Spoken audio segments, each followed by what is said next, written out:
Hello, I bought this mini lathe a while ago, about a month ago actually, and I'm a little ashamed to say I have not done anything with it since I got it. I did make this nice bench for it, and I'll put a little bit of the video of me making the bench in right after this. If anyone's interested in seeing that, you can skip ahead if you're not. But today I'm going to finally take this plastic off and clean it up a little bit. It's got all this icky oil on it. It looks like used engine oil actually, but hopefully it's alright. And just figure out what it's all about. I'm not really sure if I needed one of these, to be honest, but I have spent many years watching a lot of turning videos on YouTube, and every time I'm watching one I think to myself, oh, I'd kind of like to try that, but not enough to actually spend the money and get one. But just before Christmas these were on special, a few $100s off, and it finally tipped the scales for me, so I got this one. So my original plan was to put this lathe up on that wooden bench there, which would be convenient because I already have it, but it's just a lamp panel top and there's no reinforcement in the middle of it, which is exactly where we want it the most for putting a lathe on, I think.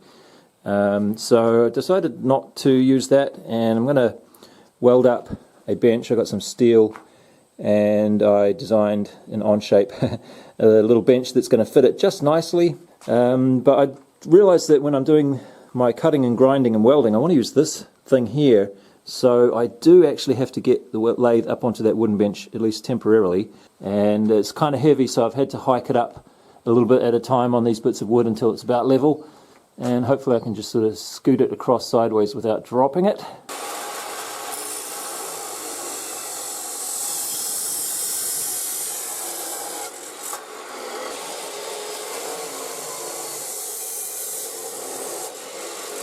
Okay, I got all that steel cleaned up, and I'm just using this 1200mm long piece of MDF, which is the same length as my bench is going to be. It's very convenient because I can just put these pieces directly on the edge here, and I know they're going to be parallel, and I can just measure a bit here, and then that's going to be parallel. And amazingly, all of my cuts that I did with the cut-off saw, I don't need to adjust any of them. They're all like to the millimeter, fitting in here just perfectly. And this is the tray that goes underneath the bottom of the lathe, and we can use those holes there to check that we're going to get the mounting points in the right place.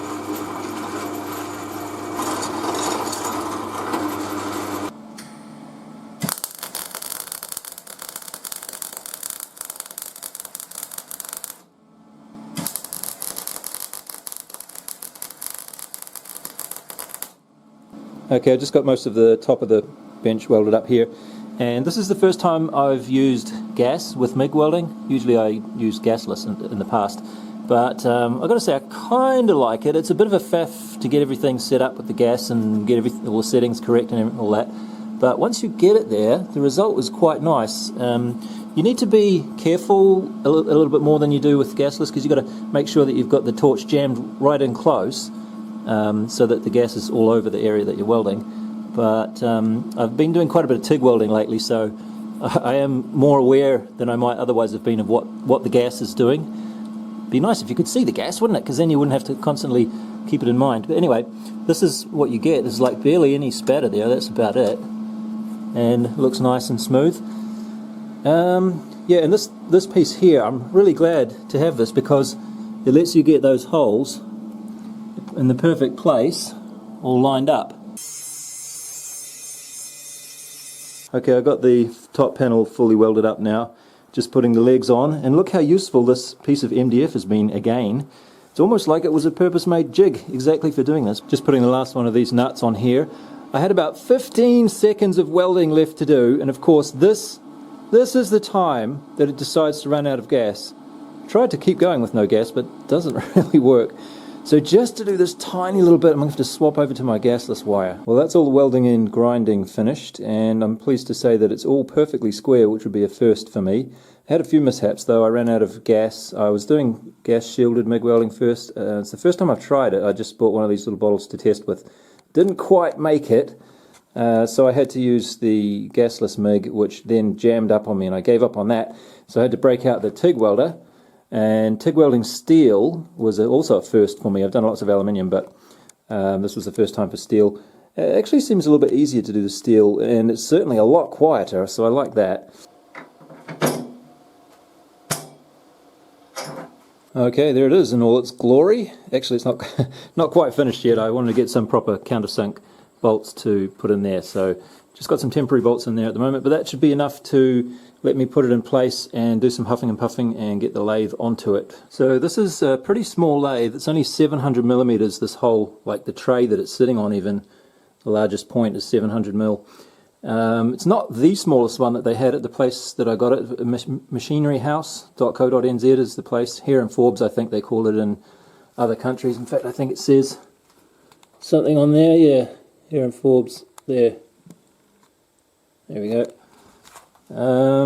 Made in China, of course, so yeah, some people have already told me it might not be super flash, but I think for the price and for the first lathe that I'm going to use, I don't think I'm going to find myself too disappointed, probably, not really knowing what I'm doing anyway. So this is what came with it, not those things.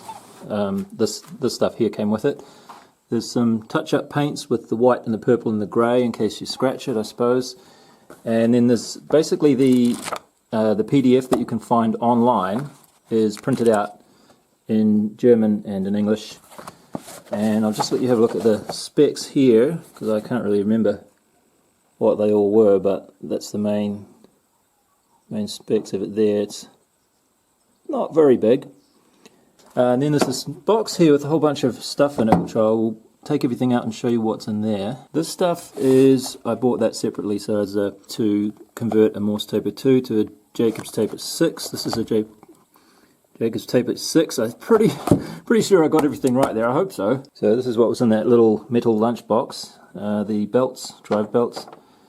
Dead center for the headstock and the tailstock. Some different jaws, 3 jaws for the chuck. Screwdrivers. And some spanners and metric, and then a whole bunch of change gears, chuck key I guess it's called, and these just go onto the handles for winding. Some Allen keys, some little steel brackets and a bunch of screws. I'm not really sure what those are for.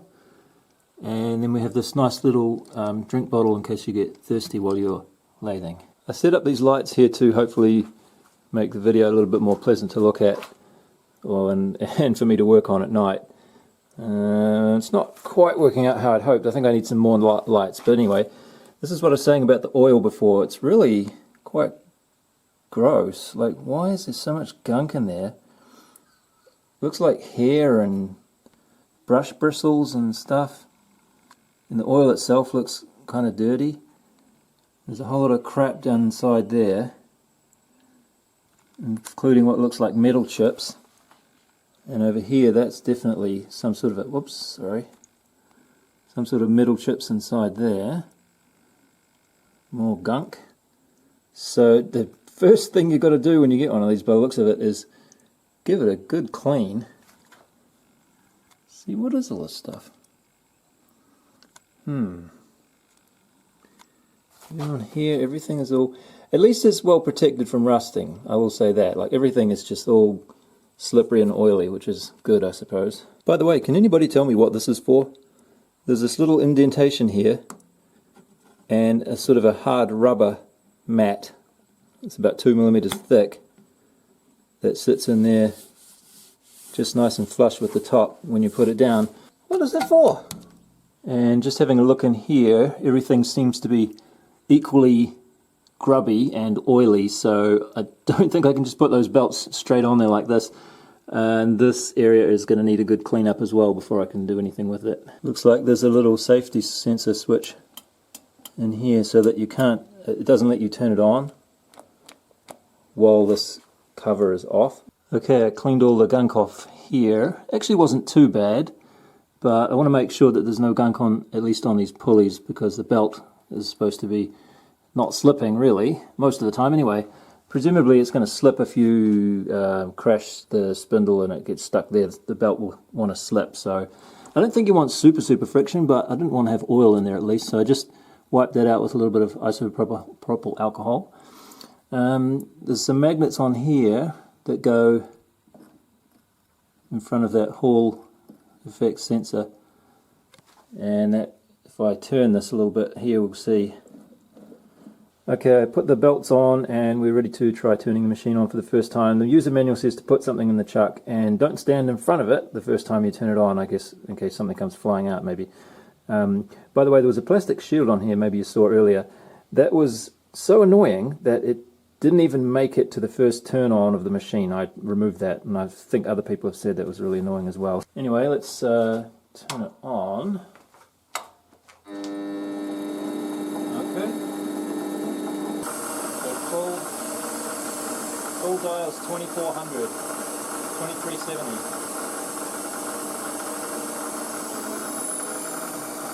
It is a bit shaky at some speeds. Decent amount of vibration around 2000. So, well, no pieces came flying out, but there was a decent amount of oil inside the chuck there by the looks of it. That oil came flying out. So it's kind of nice to have that shield on there. Oh no. Look at this autofocus. It doesn't know what to do. Oh, this is going to be a problem, I think.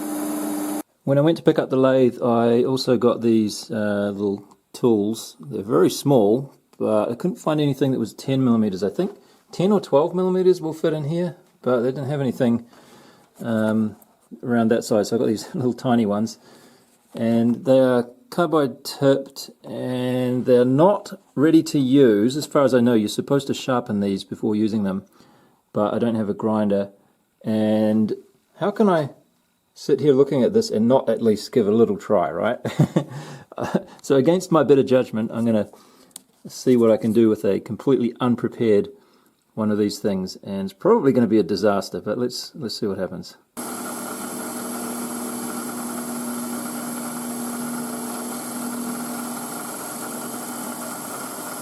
Feels like there's quite a bit of resistance.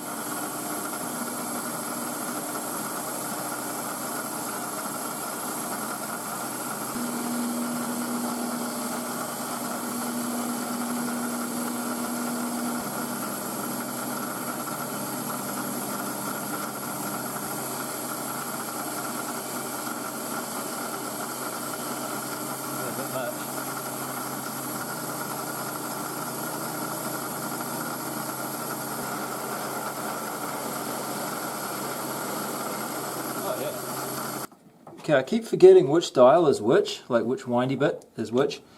The other thing is that this one goes super fast, and this one goes super slow, and I kind of have to get that into my head that one of them is going to go really fast and one of them is going to go really slow. And I'm also getting the hang of how the backlash, or how to nullify the backlash, has to be done with this one particularly. Also the feed, the lead screw feed, automatic feed I was using there is a little bit fast, I think. And this alloy is probably not very good. This is 60/60, I think, so it shouldn't be too bad, but it's not really made for machining. Some of these chips here, big old ball of string kind of one there. I don't think we really want that. But as far as the lathe, not being defective or anything, I think we've confirmed that. Okay, I played around with that a little bit more, and I managed to get it to where the side finish, or this outside, is not too bad, but the front face of it there is pretty terrible. And the reason, or part of the reason, is that this tool hasn't been prepared properly. That's just, out of the box. I don't think you're supposed to do that.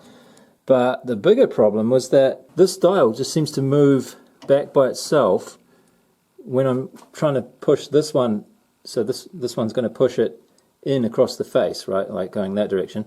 And when I'm doing that, this one just slowly goes back off, it backs off the face as I'm going.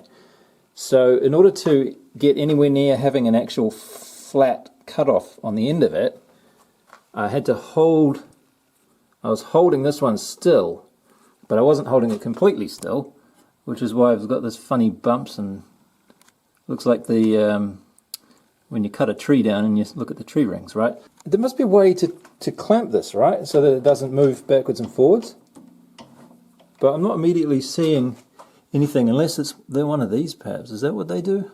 I checked with the manual, and that bolt there, sure enough, is what you use to clamp saddle so that it doesn't push back when you're trying to do this.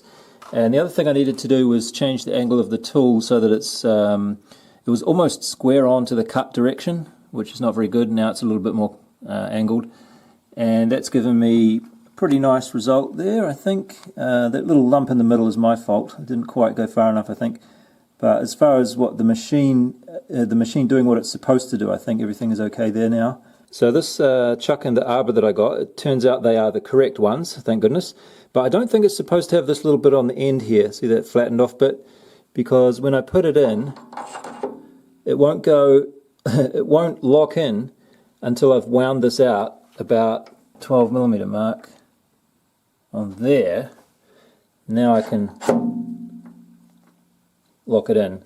So it just means I lose about 12mm here that I would really like to have. So maybe I can either get that cut off. I don't think I have any way to do that. Would a hacksaw do that? I don't know if I would risk it, maybe. But for now, it's okay like that. I'll just lose 12mm.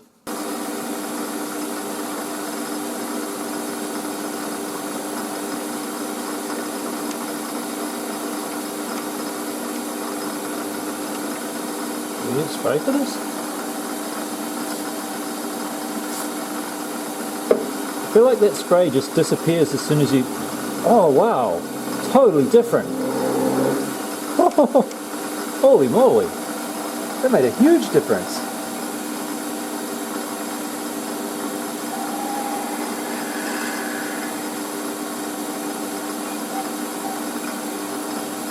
Now it's really annoying having this camera right in my face all the time. I have to do something about that.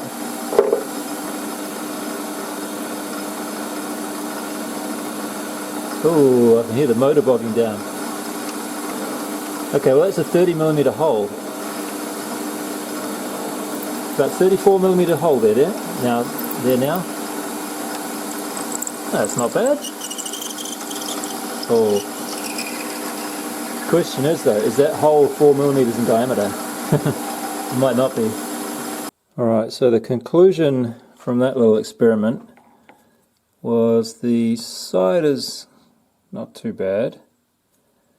The top eventually became not too bad. The hole down the middle went alright, but I don't think it's 4mm wide as the drill was. I feel like the drill either didn't start centered or it wasn't quite centered, like maybe the tail stock's not quite centered or something. Pretty sure that's larger than 4mm. The drill that I used to start that hole, or just make it a little bit easier for the actual drill to start, was this one here. It's supposed to be some kind of a spot drill or centering drill or something. But the hole there, I don't know if you can see, but it's made a sort of a pentagonal shape. It's not quite circular. Oh, there you go. You can see it's like a pentagon almost. So it was probably bouncing a little bit as it went in, and that wouldn't have helped it get in the right center either, maybe. And then right at the end, I turned the tool like this, and I tried to use this flat edge to chamfer here. You can see maybe there's a little chamfer on there, but because it's not sharpened properly, all I did was sort of smudge that edge over, and now instead of having just one edge that was kind of sharp, now I've got two of them, because if I run my finger like that, I can feel a sharp edge on the top face, and then if I do this, I can feel another sharp edge on there. So now I've got two edges that are sharp. So that kind of tells me that these tools that I'm using, they're not supposed to be used as is. So I think I'll leave it there until I get a grinder to actually, set these up properly. And I also want to get some other just high-speed steel blanks or empty shanks or whatever you call them, so that I can make my own tools instead of having to use these little ones, because I don't think they're going to last too long. And these tiny little 8mm shafts that they have on them here are pretty small. I'm sure you'd be better off. See, there's quite a bit of space there. This is a 3mm aluminium extrusion that I've put in here. So you can see we've got 3mm on the bottom, we've got at least another 3mm on top, and that's 8, so that's 14. We could take a 14, right? The bigger the better, I think, with this kind of thing. But anyway, that's that's what I've been doing in the garage today. Finally got this thing up and running, and it's becoming quite apparent to me that this is going to take a lot of practice and trial and error and, you know, a lot of time to get good at, I think. But don't worry, future Chris will take care of that for me. Until then, thanks for watching. See you next time.